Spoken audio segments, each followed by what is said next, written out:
Hi friends, ఇవాళ video ఏంటంటే ఇది వాటర్ సాఫ్ట్నైజర్ అండి. ఇది ఓన్లీ మన బాత్రూమ్ కోసమే తయారు చేసిన చిన్న సాఫ్ట్నైజర్ అనమాట. మన బాత్రూమ్ ఒక 3-4 ట్యాప్ల కోసము సెట్ చేసిన వాటర్ సాఫ్ట్నైజర్ అనమాట.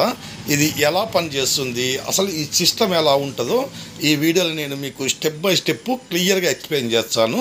చూడండి.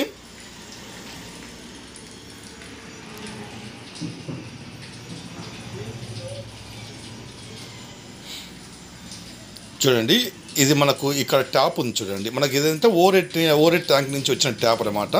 ఇక్కడ నుంచి మన సాఫ్ట్నైజర్కు ఇన్లెట్ తీసుకుంటారనమాట. చూడండి, ఇక్కడ మనకు ఫిట్టింగ్స్ అన్నీ చేశారు కదా, ఇక్కడ నుంచి అనమాట ఈ పైప్. చూడండి, ఇదేంటంటే మనకు సాఫ్ట్నైజర్ ఇన్లెట్ పోయే పైప్ అనమాట.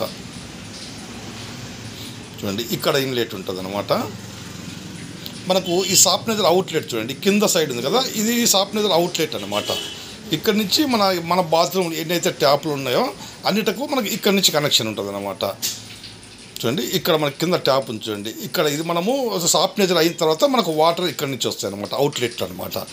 ఏదైతే మనకు ఆ వాటర్ సాఫ్ట్ అయ్యి ఇక్కడ నుంచి మనకు అన్ని ట్యాప్లకు చూడండి, ఇక్కడ నుంచి ఇంకో ట్యాప్ కూడా ఇక్కడ వెళ్తుంది. చూడండి, ఇదేంటంటే మనకు గీజర్, ఇన్స్టెంట్ గీజర్ ఉంది కదా, గీజర్ కూడా మనకి ఇక్కడ నుంచి అనమాట. అవుట్పుట్ నుంచి మనకి ఎక్కడైతే మనకు ట్రీటెడ్ వాటర్ పోవాలో అన్నిటికు మనం ట్యాపులు పెట్టుకోవాలి. ఇప్పుడు మనం ఇది రీజనరేషన్ చేయాలి. ఇది మనకి ఏంటంటే 1 వీక్ ఒకసారి రీజనరేషన్ అని చేయాలన్నమాట. అది ఎలా చేయాలనో నేను మీకు స్టెప్ బై స్టెప్ క్లియర్గా ఎక్స్ప్లెయిన్ చేస్తాను. చూడండి, చాలా సింపుల్గానే ఉంటుంది. పైన మనకు ఒక స్టోరేజ్ ట్యాంక్ మాదిరి పెట్టారు. చూడండి, ఇక్కడ స్టోరేజ్ ట్యాంక్ పెట్టారు కదా, 1 లీటర్ స్టోరేజ్ ట్యాంక్ పెట్టారు కదా.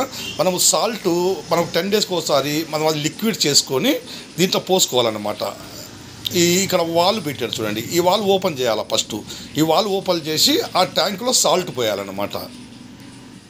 ఇక్కడ కింద వాల్ ఉంది. చూడండి, ఇది మనము మొత్తం ఓపెన్ చేయకూడదు, కొంచెం ఓపెన్ చేసుకోవాలి. ఎప్పుడైతే మనం ఆ సాల్ట్ దీంతో పోస్తామో అదంతా మనకు లోపలికి వెళ్ళిపోతుంది అనమాట. ఆ రెజిన్ ఉంది కదా, లోపల రెజిన్ ఉంటుంది కదా, రెజిన్లోకి వెళ్ళిపోతుంది.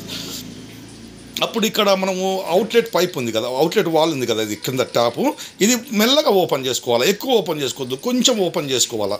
ఇలా మనం ఒక 10 నిమిషాలు అలాగే ఓపెన్ చేసుకొని పెట్టుకోవాలన్నమాట.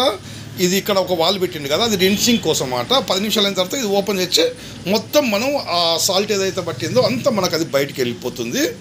అప్పుడు ఈ వాల్ అనేది మనం పూర్తిగా ఓపెన్ చేయాలి. 10 మినిట్స్ తర్వాత మొత్తం ఓపెన్ చేస్తే ఎక్కడైతే సాల్ట్ లోపలికి పోతుందో అంతా బయటికి వెళ్ళిపోతుంది అన్నమాట.